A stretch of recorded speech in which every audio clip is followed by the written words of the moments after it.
Isang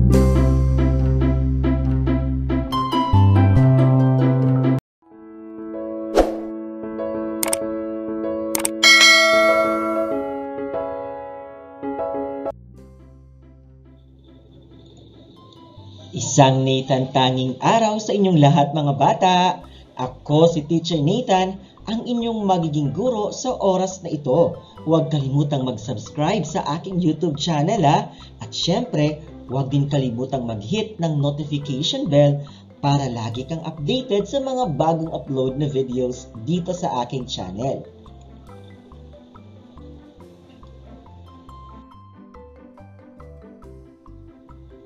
Tayo ay nasa ikatlong markahan, ikalawang linggo na dito sa Mathematics 3. At ang ating gagamiting module ay mula sa Region 4A Calabarzon, ang Pivot 4A Learners Material.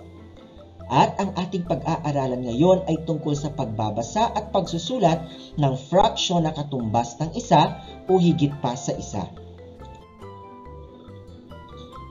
Pagkatapos ng araling ito, ikaw ay inaasahang nakababasa at nakasusulat ng fraction na katumbas ng isa o higit pa sa isa sa pamamagitan ng simbolo o salita. Bago tayo dumako sa ating aralin, magbalik-aral muna tayo ng ating nakaraang leksyon. Ano-ano ang mga bahagi ng fraction? Tama, ito ay ang numerator at denominator.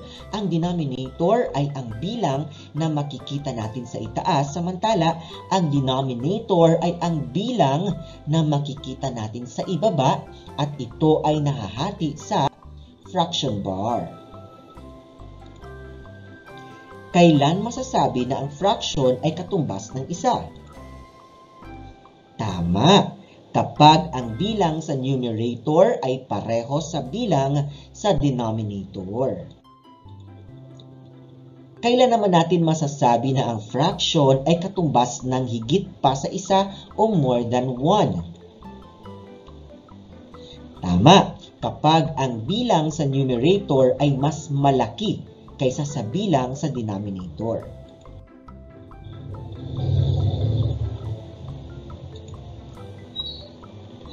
Tukuyin natin ang mga fractions na katumbas ng isang buo, katumbas ng higit sa isang buo, at katumbas ng kulang sa isang buo. Sige nga, matutukoy nyo kaya?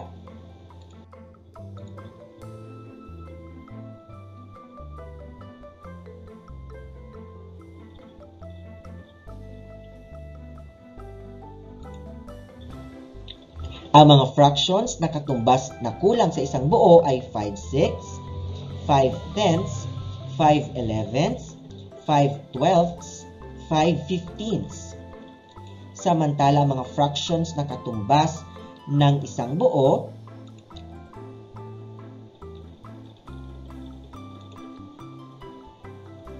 ay 10/10, 3/3, 9/9, 11/11, 7/7, 5/5. At ang mga fractions na katumbas ng higit pa sa isang buo ay 3/2, 8/6, 9/4, 9/2, at 8/4.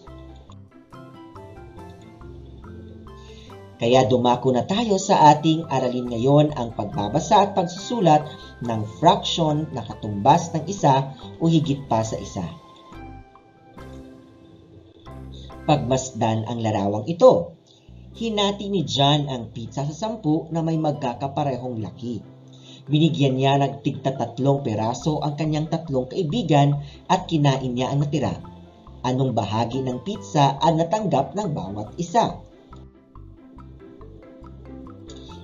Sa ilang bahagi hinati ni John ang pizza? Hinati ni John ang pizza sa 10 magkakaparehong laki.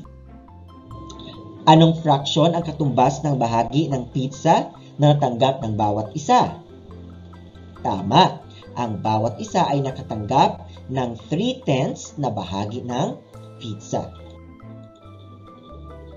Ito ang ating 10/10. Ang larawan na ito ay hinati sa 10 na magkakaparehong laki, kaya may 10 bahagi ng kabuuan ang may kulay. 10/10.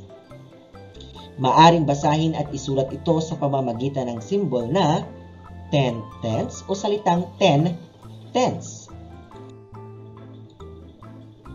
Ipinakikita rito ang 10 bahagi na may kulay mula sa 10 magkakaparehong laki. Pagmasdan ng iba pang halimbawa, tingnan ang parihaba na ito. Ano kaya ang magiging simbol ng fraction na makikita natin sa larawan? Kung ang sagot ninyo ay 8/8, mahusay. Kapag sa salita naman o in word, ito ay maging 8/8.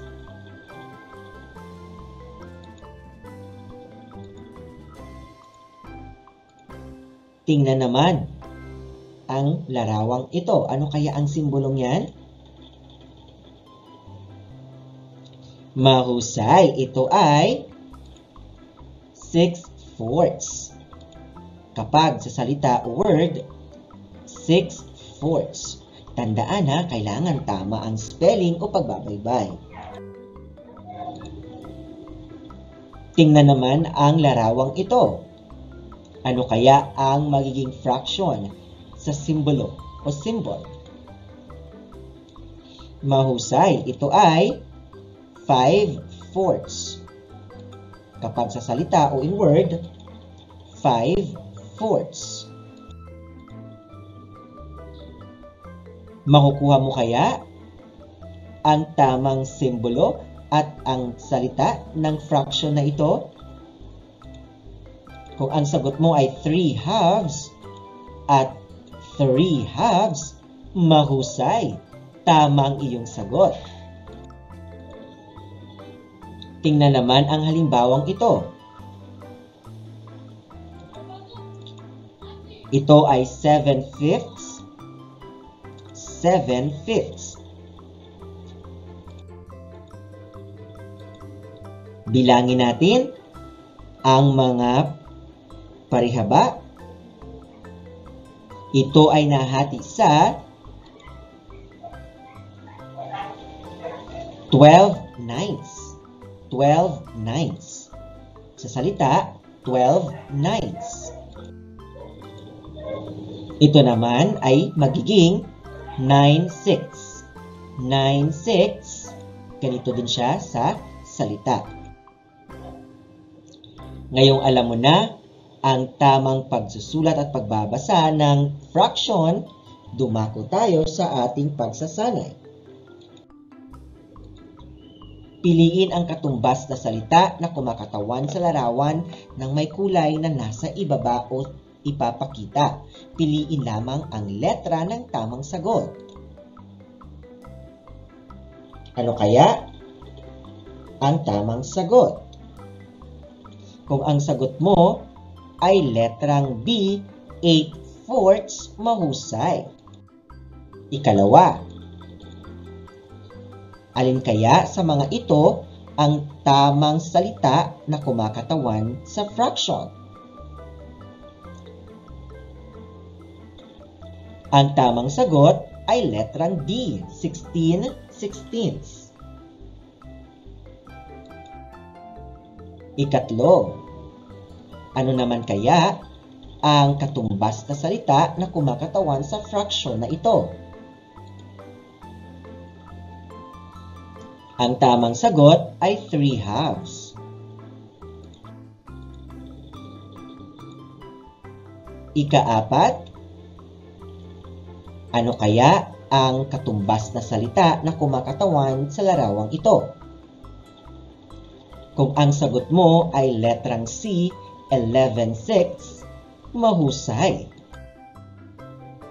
Ikalima, mahuhulaan mo kaya kung ano ang katumbas na salita na kumakatawan sa fraction na ito? Kung ang sagot mo ay letrang A, 15/15, mahusay. Tama ka ulit. Ngayon, dumako tayo sa ating pagsasanay. Isulat ang mga sumusunod na fraction sa simbolo o symbol. Para sa unang bilang, 4/3. Ikalawa, 10/8. Ikatlo, 8/7. Ika-apat, 9/6. Ikalima, 11/7. Para sa unang bilang, ganito ang magiging simbolo nito. Ikalawa, ito ang magiging simbolo ng 10/8. Sa 8/7 naman, ganito ang magiging simbolo o tamang pagkasulat. Sa ika-apat, 9/6, ganito natin dapat isulat ang 9/6 sa simbolo. At 11/7. Tingnan naman natin ang ika-6 na bilang, 6/5. Mahusay! Ikapito, 12/9.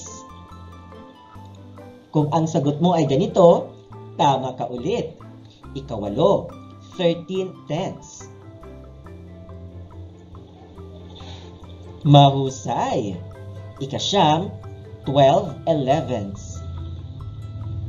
Kung ang sagot mo ay ganito, tumpak. Ika-10 ay 15/3.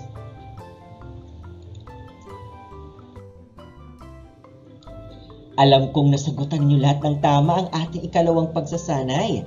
Kaya naman, tanggapin ninyo ang very good star na ito.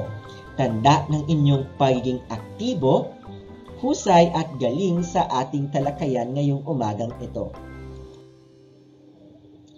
Para sa inyong karagdagang gawain, gawin ang mga sumusunod sa inyong mathematics notebook. Gawin ang gawain sa pagkatuto bilang 3 at 4 na makikita sa pahina 16 ng inyong self-learning module. Ito ang gawain sa pagkatuto bilang 3. Isulat nyo lang ang angkop na salita o word na katumbas ng mga simbolong yan. Gayon din ang gawain sa pagkatuto bilang 4.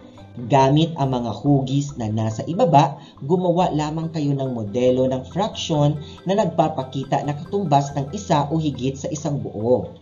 Isulat ito sa iyong sagutang papel o kwaderno.